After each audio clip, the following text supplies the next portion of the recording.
Okay, on the second one, it says Taylor Swift bought 3 Cokes for $5 and Kelly Clarkson bought 2 Cokes and a hamburger for $9. So when I write this, right, my two equations that I have, I'm going to have an equation for Taylor Swift and I'm going to have an equation for Kelly Clarkson. The other thing I need to do is I need to label my variables. And so I'm actually talking about two different things here. So X is going to be my Cokes, and then Y is going to be the hamburger.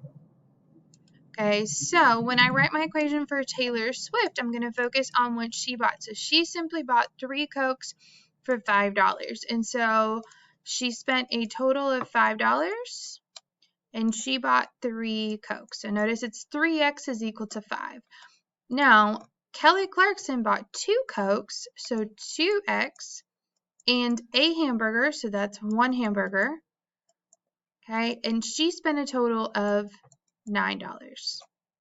Okay, so this one's a little bit different because they're both dealing with money, but in this case, I have two separate people, right? So an equation for Taylor and an equation for Kelly.